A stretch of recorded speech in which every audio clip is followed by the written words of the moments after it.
Good evening friends, welcome to daily analysis programme. എല്ലാവർക്കും സ്വാഗതം. ഇത് നിഫ്റ്റിയുടെ വീക്ക്ലി ചാർട്ടാണ്. ലാസ്റ്റ് വീക്ക് നമ്മൾ പറഞ്ഞിട്ടുണ്ടായിരുന്നു ഈ ക്യാൻഡലിൻ്റെ താഴെയാണ് ഓപ്പൺ ആവണമെങ്കിൽ താഴോട്ട് വരാനുള്ള ചാൻസ് ഉണ്ട്. ബട്ട് നമ്മുടെ എക്സ്പെക്റ്റേഷൻ കുറച്ചും കൂടെ ഒരു 600 അല്ലെങ്കിൽ 550 റേഞ്ചിൽ ടാർഗറ്റ് ആയിരുന്നു. ബട്ട് ഇന്നലത്തെ ക്യാൻഡലിന് ശേഷം ഞാൻ പറഞ്ഞായിരുന്നു, ഇന്നലത്തെ ക്യാൻഡിൽ റിവേഴ്സൽ സിഗ്നേച്ചർ സൈൻ കാണിക്കുന്നുണ്ട്. റിവേഴ്സൽ സൈൻ ഉള്ളതുകൊണ്ട് ഞാൻ ഇന്നലെ പറഞ്ഞോ ഈ ഒരു ഏരിയന് മുകളിലോട്ട് വരാണെങ്കിൽ ക്ലോസ് ചെയ്യണം. ഞാൻ ഡീറ്റെയിൽ ആയിട്ട് 5 മിനിറ്റ് ചാർട്ടിൽ കാണിക്കാം.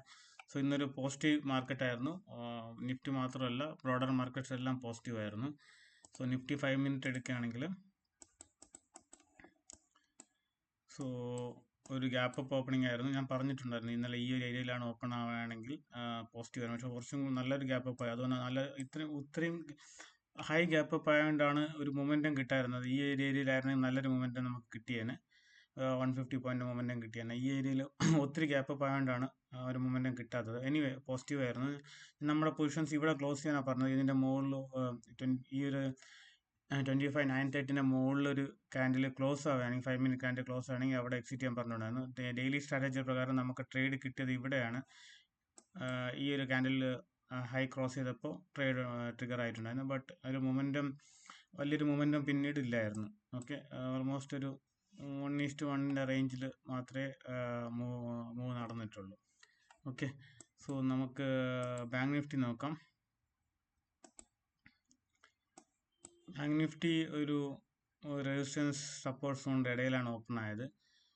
അതുകൊണ്ട് തന്നെയാണ് ഒരു ട്രേഡിനൊരു കൺസോളിഡേഷൻ ഏരിയ ആയിരുന്നു ബാങ്ക് നിഫ്റ്റി. ഓൾമോസ്റ്റ് ഫ്ലാറ്റ് പോലെ പറയാം, ഒരു കൺസോളിഡേഷൻ ആയിരുന്നു.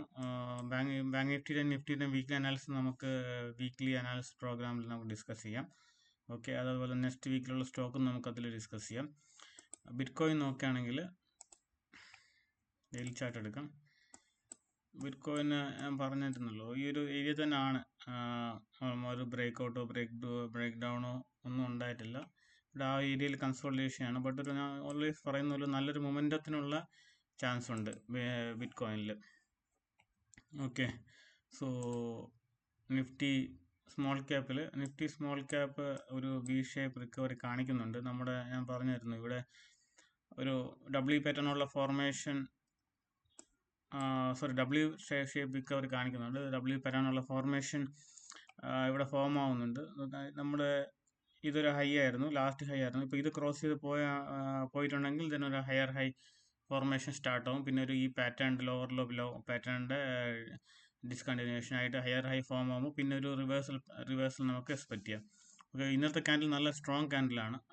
ലാസ്റ്റ് 2 ഡേയ്സിൻ്റെ ഹൈൻ്റെ മുകളിലാണ് ക്ലോസ് ചെയ്തിട്ടുണ്ടായിരുന്നത്. It's a good positive candle. Nifty mid ക്യാപ്പും ഒരു പോസിറ്റീവ് ക്യാൻഡിലാണ്. നിഫ്റ്റി മിഡ് ക്യാപ്പും അതേപോലെ തന്നെ ഒരു ഡബ്ല്യു ഫോർമേഷൻ ബിൽഡ് ആവുന്നുണ്ട്. അത് ഈ ഒരു ഹൈ ബ്രേക്ക് ചെയ്ത് പോവുകയാണെങ്കിൽ ദെൻ ഒരു നല്ലൊരു 22,500 ആ റേഞ്ചിലോട്ടുള്ള ഓൾ ടൈം ഹൈയിലോട്ട് പോകാനുള്ള ചാൻസ് ഉണ്ട്. നിഫ്റ്റി സിൽവർ നോക്കാം. സിൽവർ ഓൾമോസ്റ്റ് ആ ഒരു പൊസിഷനിൽ തന്നെയാണ് നിൽക്കുന്നത്. നമ്മുടെ സ്റ്റോപ്പ് ലോസ് ഇവിടെ ആയിരുന്നു. ഇവിടെ പൊസിഷൻ എടുത്തപ്പോൾ ഇവിടെയാണ് സ്റ്റോപ്പ് ലോസ് വെച്ചിട്ടുള്ളത്. അത് മുകളിലോട്ട് തന്നെയാണ് പോകുന്നത്. ഗോൾഡ് ആണെങ്കിൽ ഗോൾഡ് അഗെയിൻ ഒരു കൺസോളിഡേഷൻ ലെവലിലോട്ട് പോകുന്നുണ്ട്. ഒരു സ്ലൈഡ്ലി ഒരു സെല്ലിംഗ് ഉണ്ടായിരുന്നു ഇന്നലെ. ബട്ട് അഗെയിൻ അതൊരു ഹൈ ഓൾ ടൈം ഹൈൻ്റെ അടുത്തുള്ള ഒരു കൺസോളിഡേഷൻ ആയിട്ട് കണ്ടാൽ മതി ഇത്. ഓക്കെ, ചാർട്ടിൽ ഇതെല്ലാമാണ്. നിഫ്റ്റി നമുക്ക് ഹീറ്റ് മാപ്പ് നോക്കാം. ഇന്നത്തെ ബോർഡർ ഇൻഡെക്സും ഗ്രീൻ ആയിരുന്നു, എല്ലാ ഇൻഡെക്സും ഗ്രീൻ ആയിരുന്നു. നിഫ്റ്റി 50 ശ്രീറാം ഫിനാൻസ് 4.1% അപ്പായിരുന്നു. മാക്സെൽ 2.62 അപ്പായിരുന്നു. BL 2.49 അപ്പായിരുന്നു. Kotak bank 0.23, HCL tech 1.18, Hindalco ചെറിയൊരു ഡൗൺ 0.34 ഡൗൺ ആയിരുന്നു ഇന്ന്.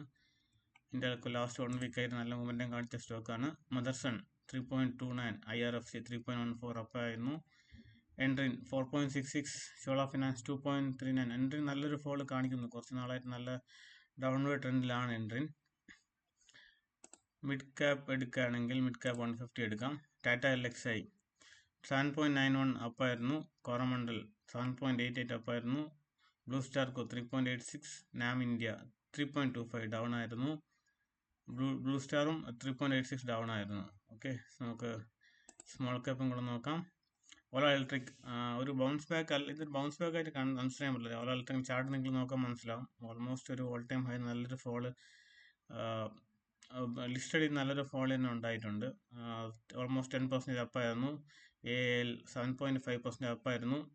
ABL 5.87 ഡൗൺ ആയിരുന്നു. 5 സ്റ്റാർ 3.35 ഡൗൺ ആയിരുന്നു. ഇതെല്ലാമായിരുന്നു ഹീറ്റ് മാപ്പ്.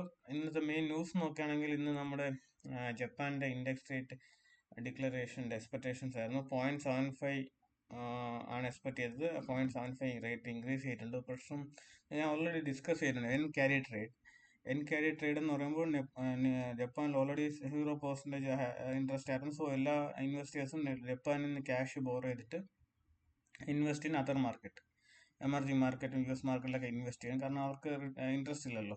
ബട്ട് ഇപ്പോൾ ഇൻട്രസ്റ്റ് കൂടിയത് കാരണം അൺവൈൻഡിങ് നടക്കും. അതായത് ഇപ്പോൾ ഇൻവെസ്റ്റ് ചെയ്ത മാർക്കറ്റിൽ നിന്ന് അവർ അൺവൈൻഡ് ചെയ്തിട്ട് തിരിച്ച് റീപേയ്മെൻറ്റ് സ്റ്റാർട്ട് ചെയ്യും. സോ അങ്ങനെ ഒരു പ്രശ്നം ഉണ്ടെങ്കിൽ ബാക്കിയുള്ള മാർക്കറ്റെല്ലാം ഇൻക്ലൂഡിങ് ഇന്ത്യൻ മാർക്കറ്റ് ഡൗൺ ആകാനുള്ള ചാൻസ് ഉണ്ട്.